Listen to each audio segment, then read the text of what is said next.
Париж очень перенасыщенный город, у вас не будет того комфорта, к которому вы привыкли. Специалист по визуальным эффектам. Все думают, что ты там с Японии или с Китая. В Париж я попала через выгорание. Это когда вы идете смотреть фильм в кинотеатре, вы не должны видеть мою работу. Французы, они очень любят сплетничать. Ваш уровень жизни будет падать. Во Франции можно опаздывать. Я добавляла эффект огня на ее платье. Сначала нашла работу, и потом уже переехала в Париж.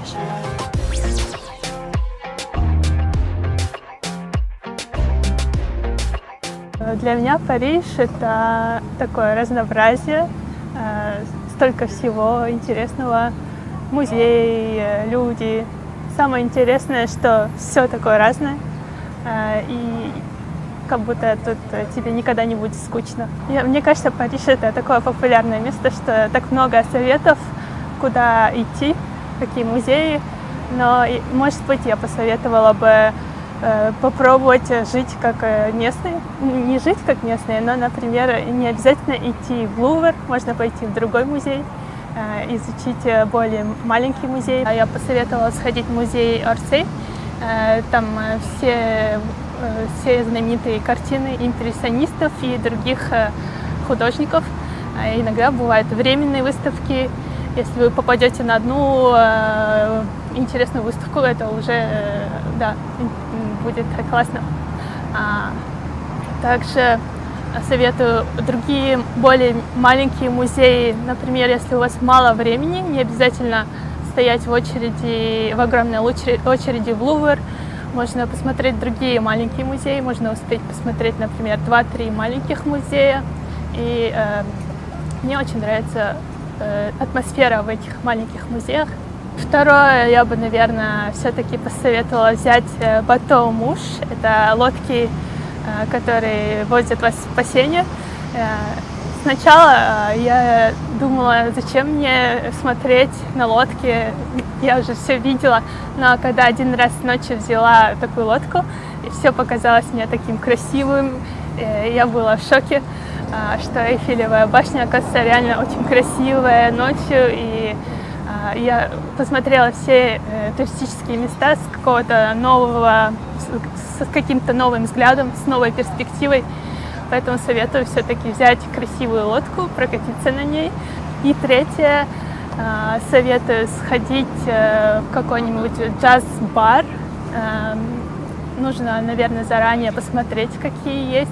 Я сама не люблю джаз, но один раз я случайно попала в такой бар, и мне очень понравилась атмосфера, что люди наслаждаются жизнью, и прям хотелось быть тоже в таком месте, в таком состоянии вечного праздника, вечного романтизма и наслаждаться жизнью просто. Если хотите пойти в театры или какие-нибудь представления, нужно очень заранее бронировать. Например, я только один раз была на балете и покупала билет за 6 месяцев. И сидела в месте, с которого видно только полсцены. Да, конечно, Парижу есть что предложить, и очень сложно советовать. Все зависит от предпочтений, все зависит от того, чем вы хотите заниматься. Но, например, можно просто один день потратить, пройтись с одной стороны Сены на другую, и это уже будет столько впечатлений. И я даже думаю, вы не успеете, потому что обычно люди там полчаса фотаются в одном месте, полчаса в другом месте. Поэтому, да, советую реально просто гулять по этому городу. Какие 3 вещи я переняла бы из Парижа в Казахстан? Первое, я думаю, это транспортная система. Я знаю, что в Париже ужасная транспортная система в плане, что тут очень много забастовок. И метро, поезда часто бывают, опаздывают и могут отмениться в последний момент. Но это не часто, бывают такие периоды. Но что мне нравится в Париже, это что в самом центре города мало машин. Например, по сравнению с Алматы, где ты стоишь в пробках, очень часто там пробки в обед начинаются. И так как я очень люблю свой город Алматы, я хочу, чтобы там люди имели возможность дышать классным воздухом, свежим воздухом. И хотелось бы, чтобы машины, например, я знаю, что у нас не очень прям развита транспортная система, но хотелось бы, чтобы машины оставляли за городом, где-нибудь в точках, где заезжают в город, а потом в городе, чтобы была правильная транспортная система, где люди могли пользоваться метро, автобусами, велосипедами, чтобы снять нагрузку с дорог. То же самое, например, можно запустить ночные автобусы, как тут есть, например, когда ты выходишь куда-то гулять вечером. Хочется, чтобы молодежь была в безопасности, возвращаясь домой, и хочется, чтобы были такие ночные виды транспорта. Второе, наверное, что мне нравится во Франции и в целом в Париже, что дети с детства вовлечены в культуру. Например, часто, когда идешь в музей, ты видишь группы школьников, которым объясняют про искусство, которые сидят, задают вопросы, очень заинтересованы в культуре с самого детства. И то, что с ними уже с детства обращаются как к взрослым людям, как к личностям, и пытаются воспитать в них вот это чувство прекрасного, наверное, чувство искусства. И третье, что можно было перенять с Парижа и вообще с Франции в Казахстан, это как они развивают туризм. Попытаться сделать тоже Казахстан таким местом туризма, особенно маленькие окрестности, маленькие села. Мне кажется, у нас есть очень много чего показать людям, даже местным туристам и зарубежным туристам. И тоже хочется, чтобы эта сфера туризма развивалась, так как я знаю, что людям всегда хочется чего-то нового, посмотреть что-то классное. Да, я думаю, сейчас с годами сфера туризма только растет в цифрах, и надо реально инвестировать в это направление.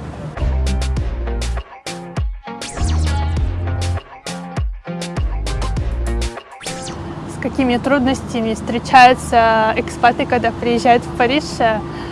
Это нужно быть готовым ко всему. То есть я бы сказала, каждый раз, когда вы иммигрируете, ваш уровень жизни будет падать, не знаю, может наполовину, может больше. У вас не будет того комфорта, к которому вы привыкли. С простых вещей, начиная, например, найти квартиру, это уже немножко сложно. Но это все возможно, конечно, но я имею в виду, что Париж очень перенасыщенный город, и самое сложное тут найти квартиру, место, где жить, но я думаю, все возможно, но просто это, скорее всего, будет намного меньше того, к чему вы привыкли. Еще сложности могут возникнуть с языком. Несмотря на то, что Париж это довольно интернациональный город, все равно это остается Францией. И как бы лучше, конечно, учить французский язык, чтобы чувствовать себя в своей тарелке. И для меня еще было сложностью какие-то административные задачи. То есть, мне кажется, очень часто бывает такое, что ты просыпаешься, и ты такой, мне сегодня нужно идти в банк, мне нужно пойти к оператору сотовой связи, мне нужно пойти туда-сюда. И это очень иногда демотивирует. Но, поверьте, это в ваших интересах разобраться со всеми бумажными делами, потому что там может крыться столько всего запутанного, там могут уходить ваши деньги, поэтому лучше разобраться, как тут делаются налоги, какие-то бумажные дела. Да, всегда спрашивайте других иностранцев, у них много опыта, я думаю, да. Вот. Если говорить о ценах и расходах в Париже, то я думаю, надо думать, что где-то 50% будет уходить на проживание, на аренду жилья и там коммунальные услуги. Потом по еде, мне кажется, примерно уже сравнимо с Казахстаном. Хотя, если вы не кушаете в ресторанах, можно очень много экономить. Я имею в виду сравнимо по некоторым продуктам, довольно сравнимые цены. Но, конечно, чуть выше здесь, в Париже, цены. Но если вы не будете ходить по ресторанам, я думаю, можно сэкономить на этом очень много денег.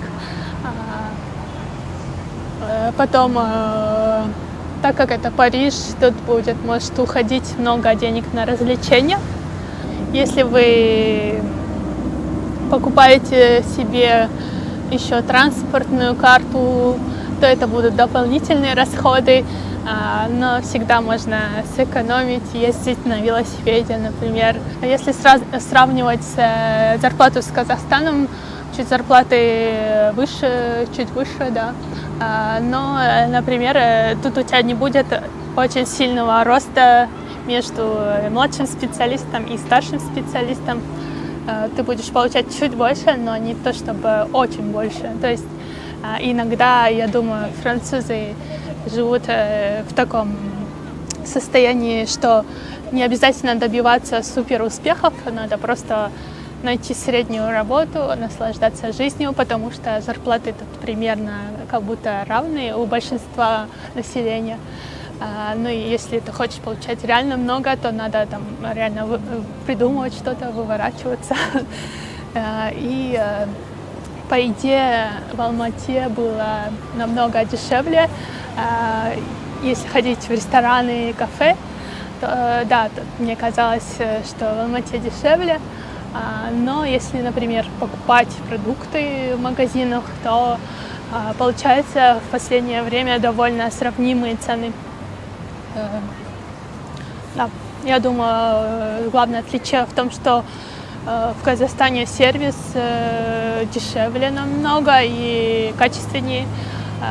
В Париже все-таки человеческий труд оценивается очень высоко, и любой сервис становится очень дорогим автоматически, поэтому нужно стараться все делать самим, учиться делать самим, либо находить каких-нибудь стажеров, если вам нужны услуги.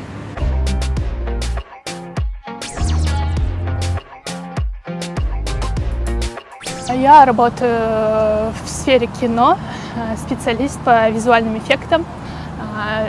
Это, как объяснить, после того, как фильм снят, мы получаем монтаж, и в монтаже мы получаем инструкции, какую сцену как улучшить. Например, начиная с простого, бывает зеленый экран сзади, мы убираем, чистим зеленый экран и там ставим, например, речку Сену и там Эйфелевую башню. Я думаю, основная суть моей работы в том, что когда вы идете смотреть фильм в кинотеатре, вы не должны видеть мою работу. Точнее, человек не должен замечать, что с фильмом что-то не так, потому что обычно моя работа заключается в чистке каких-то ненужных вещей, почистить там кружку Старбакса на столе, добавить какие-то классные эффекты. Например, один из фильмов, над которым я работала, это «Проклятие монахини». И там у нее, типа, она там висит в церкви, и у нее горит платье. И я добавляла вот эффект огня на ее платье. Вот. Примерно так могу объяснить мою профессию. А так, конечно, это такая скрупулезная работа, очень много часов за компьютером. Мой рабочий день обычно начинается в 10 часов утра и заканчивается в 7 часов вечера. 10 часов утра все собираются в офисе. Тут довольно не строгие рамки. Я имею в виду, что во Франции можно опаздывать полчаса, тоже нормально. И пока все соберутся, там где-то до 11 все собираются, и до 11 можно провести маленький дейлис, маленькое собрание, где мы встречаемся командой фильма, проекта, и обсуждаем, какие у нас задачи в ближайшее время, в ближайшую неделю, или, например, Иногда на проектах супервайзеры хотят проводить собрания каждый день, иногда на проектах супервайзеры вообще не хотят собраний. Все очень индивидуально, но обычно мы смотрим на большом экране план каждого человека и обсуждаем, что не так. Например, там все еще движется, что-то неправильно, что-то нужно доработать. И мы стараемся помочь друг другу, определить какие-то недостатки, либо наоборот похвалить друг друга. И это тоже очень классно работает. Видеть, как кто-то продвинулся со своей работой.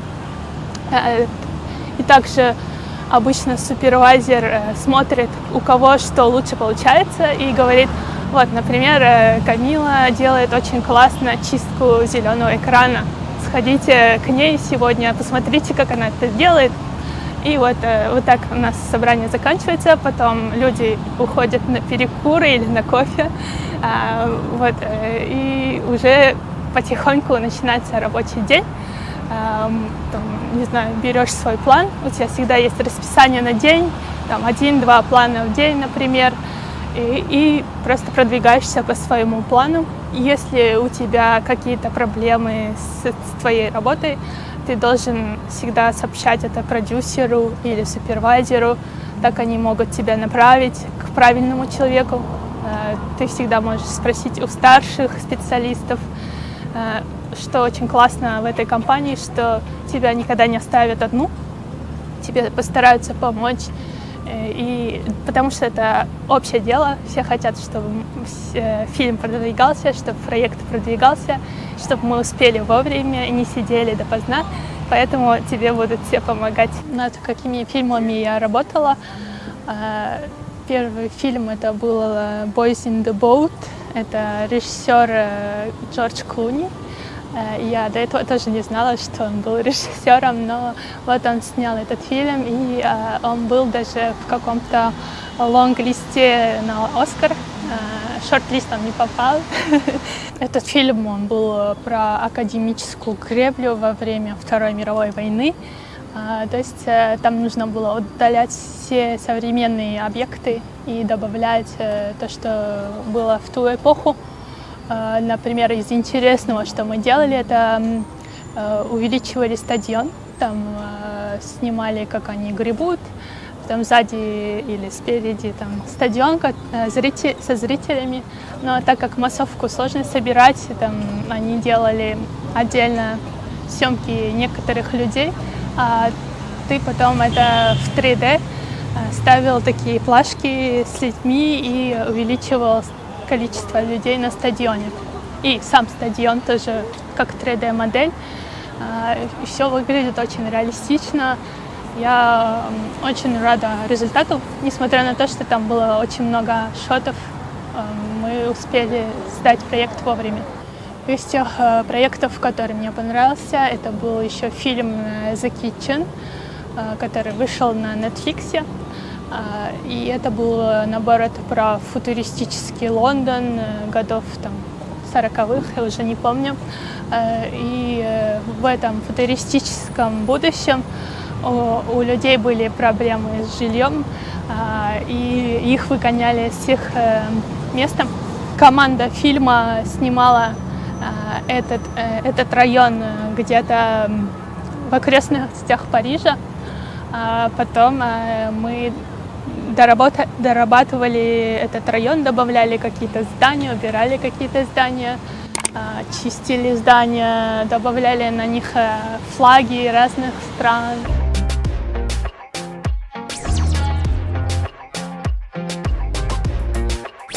Да, сравнивая сферу визуальных эффектов в Казахстане и во Франции, я бы сказала даже, что в моем опыте по качеству Казахстан выигрывает, потому что у меня были очень классные учителя, которым я очень благодарна, и они мне до каждой детали объясняли, например, как составляется какой-то цвет, объясняли формулы за простыми вещами, объясняли каждую кнопку в программе. Каждый раз, когда я к ним приходила, они требовали супер стопроцентный результат. Что меня удивило во Франции, что тут немножко проще относятся, например, когда я делаю план и подхожу к супервайзеру, и иногда у меня сомнения, правильно ли я сделала, все ли четко. Мне могут сказать: знаешь, если клиент это не увидит, это нормально. То есть здесь это не то, чтобы здесь хуже или лучше, просто здесь подход более общий, стараются успеть как можно больше, сделать как можно больше и не придираются к каждой детали, не знаю, хорошо ли это или плохо. А в Казахстане, наоборот, придирают, не то, что придираются, очень скрупулезно, очень должно быть все идеально. Но мне нравится, что наши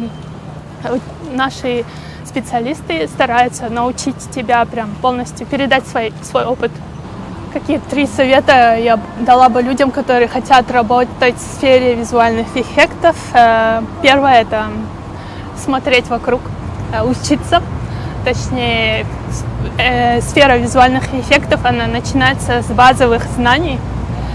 Базовые знания – это, я бы не сказала, что фотография и режиссура – это базовые знания, но там, например, умение рисовать, базовые знания перспективы, цветов, как делается кадр, такие базовые вещи. Даже когда фильм смотрите, посмотреть, как оно было сделано, было бы очень полезно, я думаю, для общего развития. И как практика, наверное, даже каждый день уделять сколько-то минут, несколько минут, чтобы смотреть что-то красивое, привыкать к чему-то интересному, учить свой глаз видеть красивые вещи. И когда мы видим красивые вещи, мы сможем это потом создавать сами. Второе, для тех, кто хочет научиться визуальные эффекты, я бы советовала найти какое-то комьюнити. Делать одному это всегда очень сложно. Даже если это второй человек, это уже будет большой плюс. В идеале я бы советовала найти какого-то сенсея. Как у меня получалось в жизни, это всегда рядом был какой-то старший специалист, который... Почему люди очень любят делиться, и люди очень любят делиться своим опытом. Люди очень хотят, чтобы у кого-то еще получилось то, что получилось у них, и поэтому не стесняйтесь спрашивать у людей. Люди, когда учат других, они тоже учатся, и это очень полезный навык уметь спросить и уметь каждый день просить помощи, это очень важно. И третье, да, наверное, просто нужно начать делать что-то, хоть это что-то очень маленькое, хоть там вы вышли на пробежку, снимите свою пробежку, добавьте каких-нибудь простых визуальных эффектов. Вы можете начать с простых программ, которые можно купить по подписке, как Adobe Suite, например, Adobe After Effects, и начать там создавать эффекты. Вы выходите просто прогуляться по городу, снимаете что-то интересное, добавляете небольшой эффект, добавляете, я не знаю, большой корабль, и чтобы он там, не знаю, летел. И старайтесь ко всему подходить проще. То есть первый проект, я думаю, всегда должен быть простым, чтобы вы могли увидеть результат, чтобы вы могли почувствовать, каково это, когда вы видите, что что-то получается.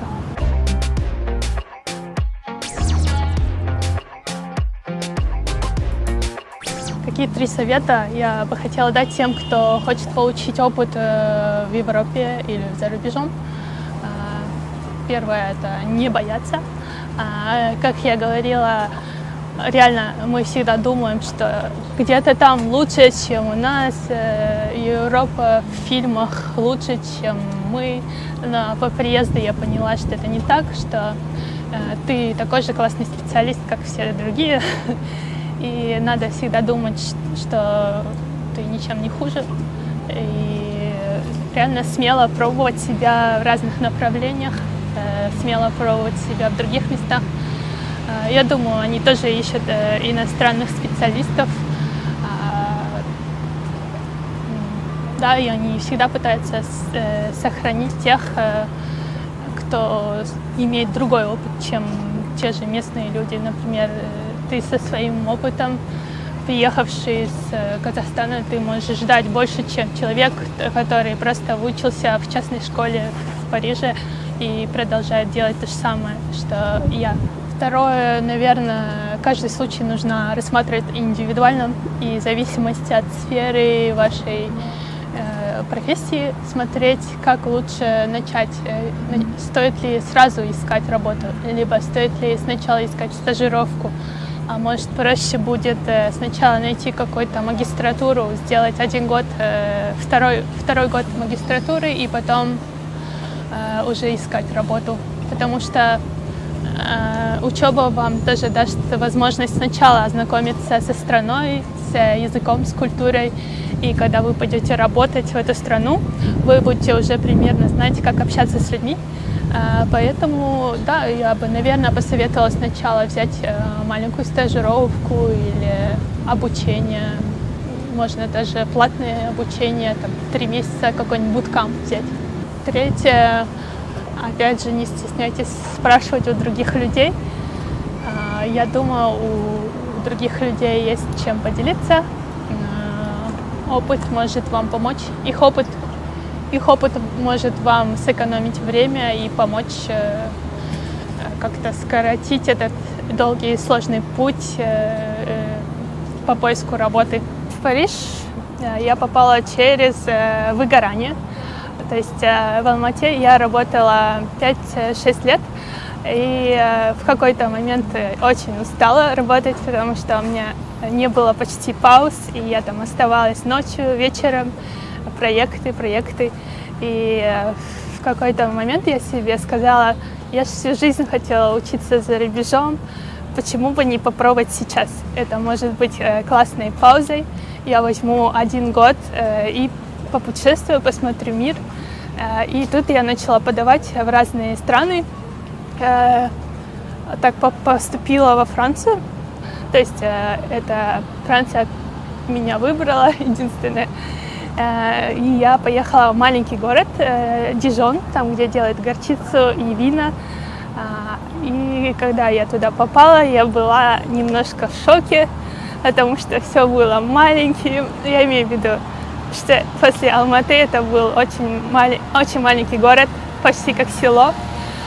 И я сразу же поехала в студенческое общежитие, 9 квадратных километров, 9 квадратных километров, и я такая, о боже, я тут буду жить.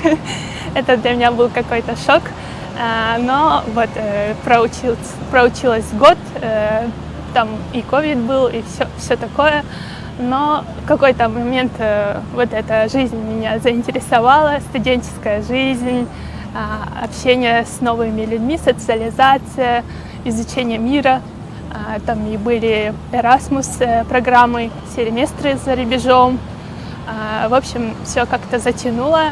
Я даже не планировала оставаться во Франции, но как-то само собой получилось, что сначала Дижон, а потом я искала уже работу. И так как в творческих, креативных профессиях не знаю, не вся, но, наверное, 80-90% работы сосредоточена в парижском регионе, в Париже. Я переехала в Париж. То есть я сначала нашла работу и потом уже переехала в Париж. Почему я выгорела в Казахстане? Я думаю, это как бы наполовину моя вина была, конечно же. Для меня, когда я нашла эту сферу, когда я отучилась в КБТУ на магистратуре по этой специальности, а потом я работала там же, в департаменте визуальных эффектов, мне казалось, что это работа мечты, что все так супер. Я была реально внутри и со страстью работала, но иногда нужно не забывать, что работа — это всего лишь работа. не надо отдаваться полностью, надо знать, что у тебя есть что-то другое, помимо работы, что у тебя есть социализация минимальная, семья, какие-то хобби. А для меня работа была чуть ли не всем. Мне хотелось самореализоваться, мне хотелось столько всего. И, наверное, второе, все-таки какой-то процент был того, что я не чувствовала, что я развиваюсь в правильном направлении. Или там иногда работодатели могли обещать, вот типа, отработай этот проект, он очень важный, этот клиент очень важный, там, сиди до ночи, но мы в конце тебе дадим классную премию, и в конце там забыть про такие договоренности. Ну, то есть, наверное, нужно все это письменно проговаривать перед тем, как начинать работать. Это то, что мне говорили мои старшие сотрудники, старшие коллеги, но я почему-то не слушала, я думала, нет, я же молодая, мне нужно показать себя. Но вот, да, всегда нужно думать, что даже если это ваша любимая работа, что это всего лишь работа. Современные потомки кочевников покоряют новые вершины в зарубежных компаниях. Сегодня оружие номадов – это знание и упорство. Первые трудности, с которыми сталкиваются экспаты. О чем скучают наши люди. Оставайтесь с нами и ждите новые интервью на канале Хуан ТВ.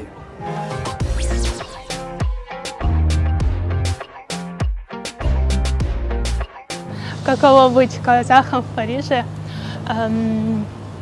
Да, очень часто, когда я встречаю людей, мне говорят: о, ты первый казашка, которую я встретила. И иногда себя чувствуешь, правда, каким-то уникальным.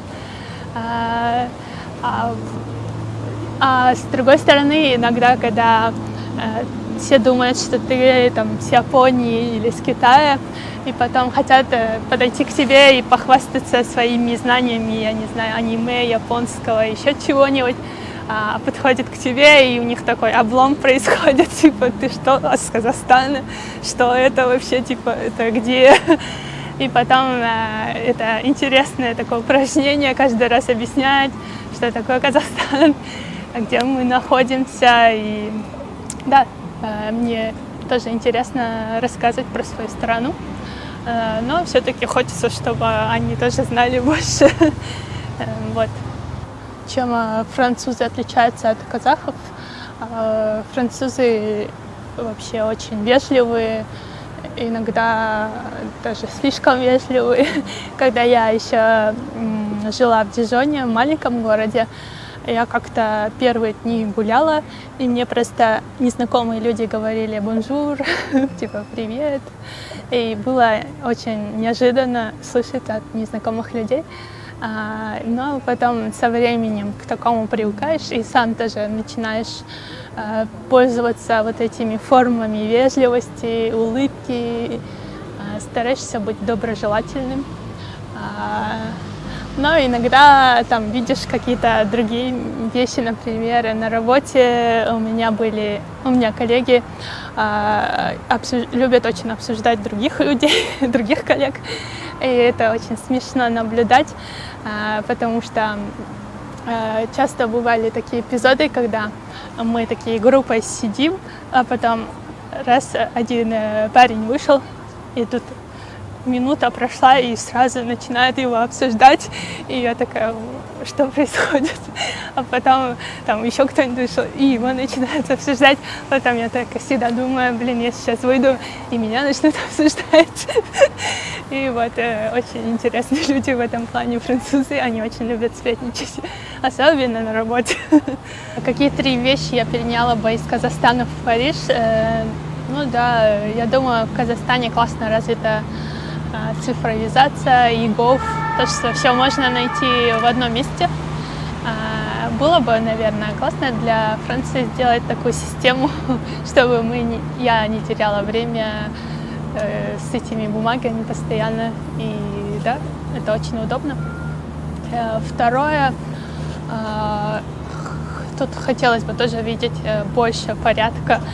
Хотя любят говорить, что Франция – это страна свободы и все такое. Я хотела бы, чтобы тут было немножко организовывание иногда. Например, мне не нравится, как тут чистят улицы. В последнее время тут везде баки стоят и мешают ходить нормально, проход закрывают. А когда я нахожусь в Казахстане, я все равно так чувствую простор, чувствую, это другая свобода. В общем, чувствую, что там классно ходить, не как здесь. И третье, что я переняла бы, это тоже связано с порядком, наверное.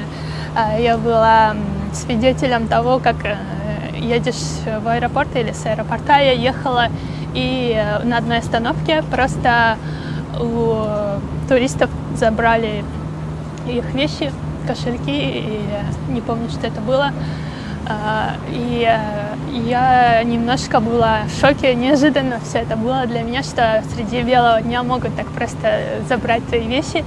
А после этого я так весь день как-то чувствовала себя не в безопасности и подумала, да, что они могли бы поработать над такими вещами, над тем, чтобы стало более приятнее находиться в этом городе.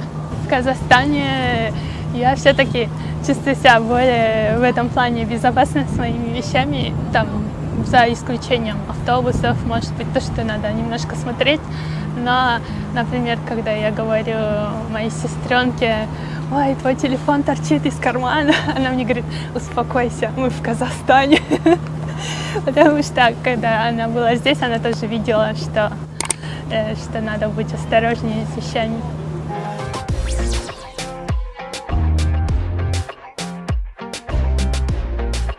Каким я вижу свое будущее?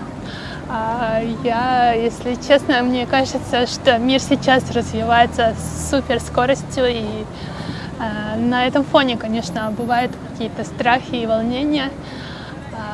Но я думаю, в будущем я планирую все время улучшать свои навыки, чтобы оставаться конкурентоспособной. И мне бы, наверное, тоже хотелось бы передать свой опыт кому-нибудь в будущем, если он еще будет полезен и там не будет искусственного интеллекта везде, то мне бы хотелось бы тоже суметь кого-то мотивировать, научить кого-то, как когда-то меня научили. Я думаю, счастье — это какой-то концепт, который ставит на нас много давления, и мы всегда в поисках чего-то такого недоступного. Ты думаешь, вот сейчас у меня будет классная работа, я буду счастлив, сейчас у меня будет классные отношения, и все, мне больше ничего не надо. Или даже там, не знаю, выиграю Оскар, все будет классно, но на самом деле не стоит искать придуманных концептов, а иногда достаточно просто вот так вот сидеть, наслаждаться солнцем и посмотреть на других людей, чем они занимаются, что для них доставляет радость. Какие советы я дала бы 16-летней Камиле? Первое, не бойся, пробуй. Мир — это не место, которое желает тебе плохого. Мир — это место с возможностями, с добрыми людьми. Мир — это место, которое стоит того, чтобы изучать его, путешествовать. Часто быть одной, чтобы понять, кто ты на самом деле, и не бояться быть собой. Второе, софт-скиллы также важны, как хард-скиллы. То есть не надо все свое время уделять улучшению своих технических навыков. Я бы, наверное, больше времени уделила бы социализации и как правильно общаться с людьми. И третье, я бы сказала 16-летней Камиле, что в жизни бывают разные периоды, разные челленджи, и что ты уже проходила через эти челленджи даже в детстве, и ты пройдешь через них и в будущем. И главное знать, что все твое состояние сейчас — это временно, но у тебя всегда будешь ты. Я желаю нашим зрителям добиваться поставленного, добиваться своих целей и желаний. Желаю много путешествий. Все-таки какой-то момент я очень часто задумывалась, почему я здесь, почему я уехала с Казахстана. Или иногда я приезжаю с Казахстана в Париж, и никто тебя не встречает в аэропорту, и думаю, зачем мне все это? А потом, наверное, думаю, это часть процесса взросления, часть пути, чтобы понять, кто ты такой. Я, наверное, желаю, чтобы каждый прошел свой путь по возможности настолько счастливо, настолько радостно, насколько возможно. Получайте удовольствие от жизни, наслаждайтесь собой и жизнью. Хочу поблагодарить моих родителей и сестер за постоянную поддержку. Даже если они часто мне задают вопросы, ты уверена, почему ты уезжаешь в Париж, может, ты останешься. Когда я принимаю решение, они всегда на моей стороне. И каждый раз, когда меня папа провожает в аэропорту, он говорит, что бы ты ни решила, что бы ты ни делала, знай, что мы всегда с тобой. Еще хочу поблагодарить моих учителей, я бы сказала. Конечно, я сейчас не смогу вспомнить всех своих учителей, которые были у меня в жизни, но даже там учитель по математике Роза Буркатовна очень многому меня научила. Потом, когда я уже работала в графической сфере графического дизайна, Денис, один из моих учителей, потом в кино, когда я работала, Роман, старший специалист с большим опытом. Я очень благодарна людям, которые мне передали свой опыт, и благодаря этому я смогла тоже чему-то научиться, чего-то достигать. Вот.